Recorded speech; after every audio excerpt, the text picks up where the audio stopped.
Geng J.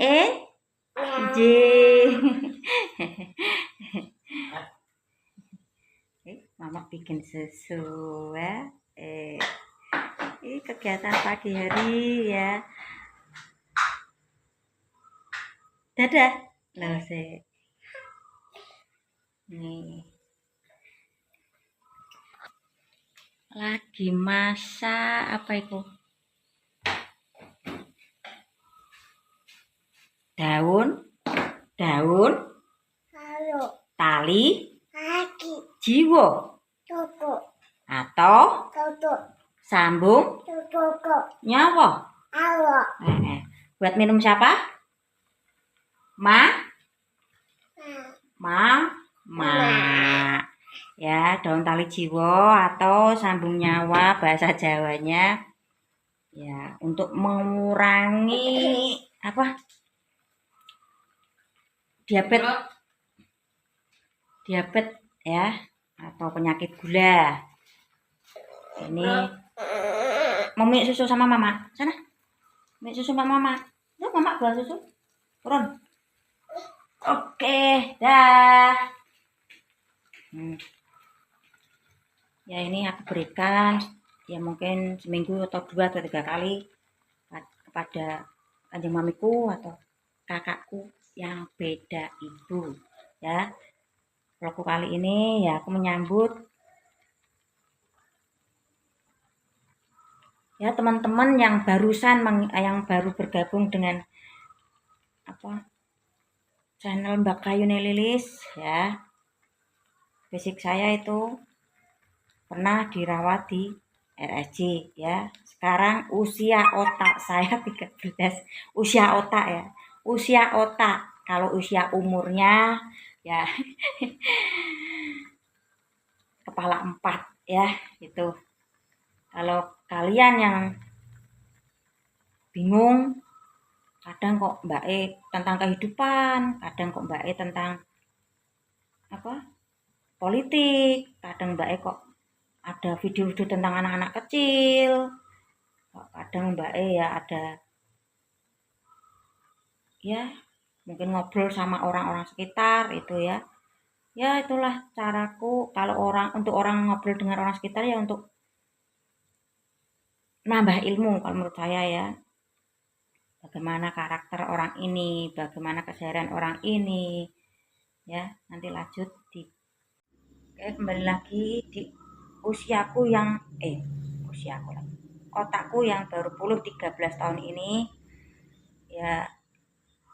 Kegiatan seharianku ya sebelum ngantar sekolah ya bangun biasalah setengah 5 kadang ya jam 4 bantu kanjeng mami masak mempersiapkan anak sekolah yes. Kalau jam 6 kurang itu biasanya saya rutin setiap hari lari-lari di pinggir rumah ya, nggak jauh-jauh karena ya juga mempersingkat waktu. Itu cara usahaku dalam ya mengembalikan otakku lah. Terus sebelum makan aku juga rutin setiap hari minum ini teh daun kelor. Aku pun buat sendiri ya. Tuh nanam di pinggir rumah ada 2. Ini juga mau habis nih. Teh kelornya. Ya. Karena apa? Ya udah aku yakin pada diriku sendiri dan percaya sama Tuhan bahwa kalau Tuhan masih sayang sama saya, pasti juga akan memberikan kesembuhan buat saya ya. Banyak teman-teman saya yang merekomendasikan saya untuk ke Rumah Sakit Karyadi. Kenapa ini problem mata ya, saraf mata atau penyempitan lensa itu udah divonis sama dokter. Suruh ke Rumah Sakit Karyadi, ada temanku yang kerja di sana. Saya belum siap. Karena apa? Karena belum siap. Kalau saya mondar-mandir, misalnya pergi ke Rumah Sakit Karyadi kan jaraknya lumayan ya. Tubuh juga butuh banyak karena saya bekerjanya tuh di Dinas Permomongan, karena aku menyebut sendiri itu Dinas Permomongan karena momonganku tuh 4. Kalau aku 1 hari libur aja berapa orang yang akan berhenti perekonomiannya. Wih, omongannya rada abot. Maksudnya begini ya, kalau saya misalnya hari ini ke rumah sakit Karyadi. Nah, di situ kan Hana sama Agus kakak beradik, Windy sama Casey kakak beradik. Ya. Nanti juga pasti salah satunya orang tuanya pada libur. Kasihan nanti gajinya itu berkurang ya. Makanya saya gini aja lah, yang penting alami, saya telateni gitu aja ya. Nanti juga yang nganter mungkin anakku atau adikku juga mungkin bisa dapat potongan kerja gaji ya. Nanti juga kalau yang jemput-jemput anak momongan pulang siapa, jadi kacau. Ya lah, inilah keseharianku. Hidup ini tetap disyukuri, tetap dijalani. Ikuti aja skenario dari Tuhan. Kalau ini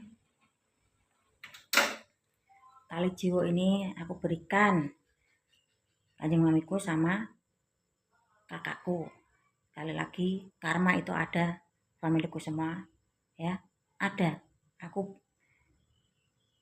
Aku ya bukannya bangga ya bisa melewati itu semuamu. Kalau ya nggak tahu ya, ceritanya hampir kalau aku merasakan hampir mirip apa yang sudah diperbuat sama orang tuaku dulu, dan ini turun ke aku ya. Sekali lagi, karma itu ada, karma itu real ya. Hampir 20 tahun ya aku keluar dari zona itu, nggak gampang ya. Sekali lagi, selagi kita masih dikasih nafas sama Allah, usahakan sebisa mungkin berbuat baik ya sama orang, siapapun orang itu ya. Meski dalam kalau dunia politik beda pilihan, beda argumen, itu hal biasa, tapi dalam kehidupan nyata berusaha untuk ya yang inilah realitanya ya. Kita sesama makhluk Tuhan harus bisa saling bahu membahu ya. Itu kakakku ini kan beda ibu ya, ada di channel YouTube lah yang dulu ada lah. Enggak mau bahas itu lagi. Yang penting sekarang aku fokus setelah meninggalnya bapakku, keluargaku ini ya berantakan ya. Sempat juga aku dirawat di rumah sakit jiwa, anakku terbengkelai, adikku ya seperti lilin ada apinya itu mubat mabit ya.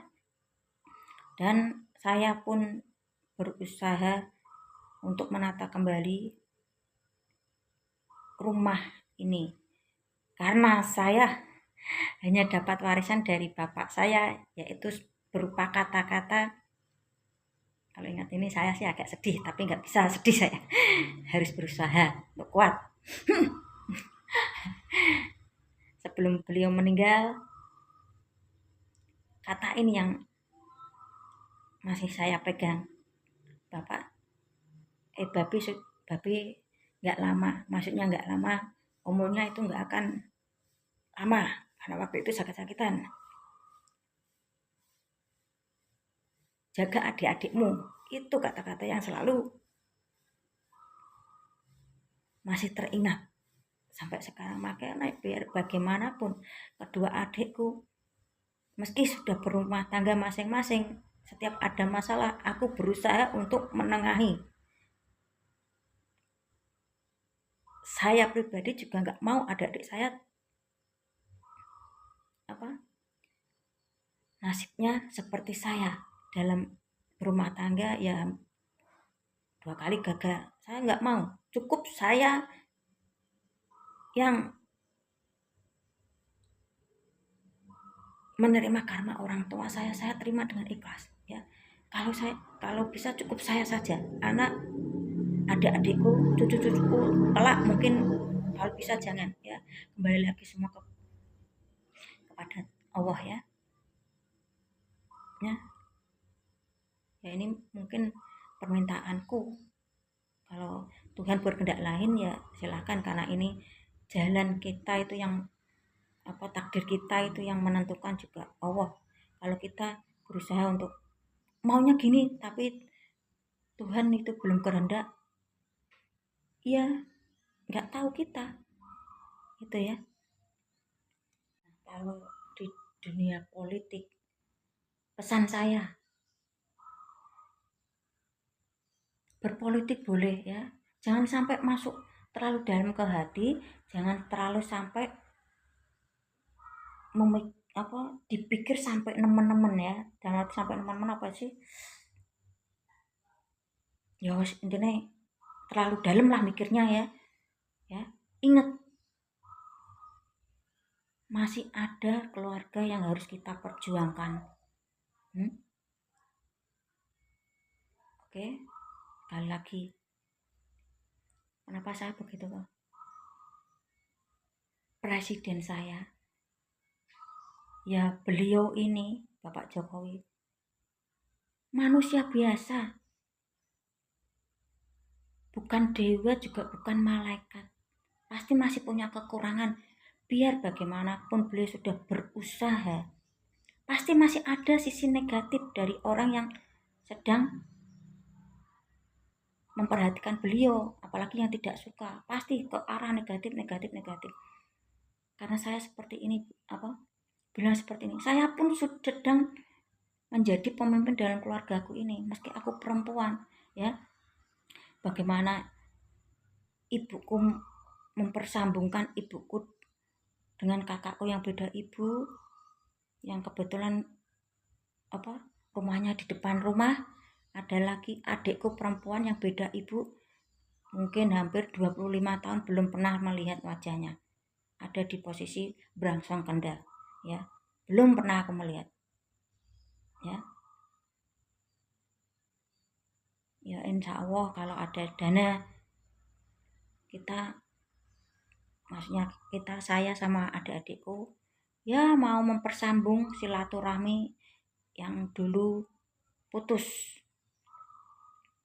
Pokoknya putus ya, mungkin ya nggak tahu, nggak bisa ngomong apa-apa lah, mungkin kesalahan bapakku dulu ya, anak-anak yang menanggung ya. Makanya sekali lagi, berusahalah untuk berbuat baik kepada orang sekitar.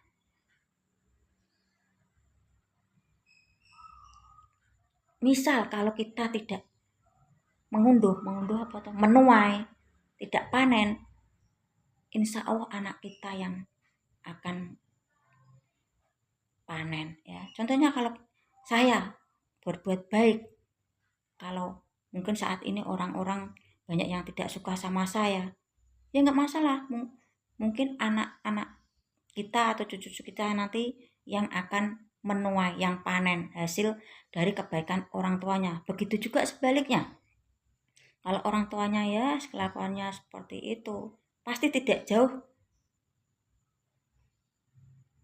apa yang ditanam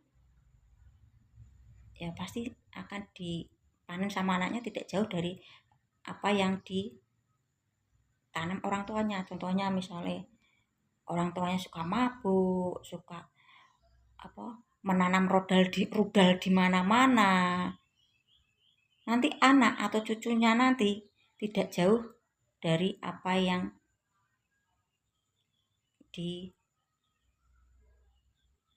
ditanam sama orang tuanya ya. Yaudah, ini sedikit curhatanku untuk yang sedang bergabung sama saya. Saya ucapkan banyak terima kasih, karena kalau dalam hal mengikuti saya sih kurang paham ya, karena saya ini juga termasuk orang yang gaptek ya. Adanya like, kalau saya suka ya like. Kalau ada yang tamu datang minta diikuti ya saya penceti semua, ada 2930 saya ikuti ya, nggak masalah ya.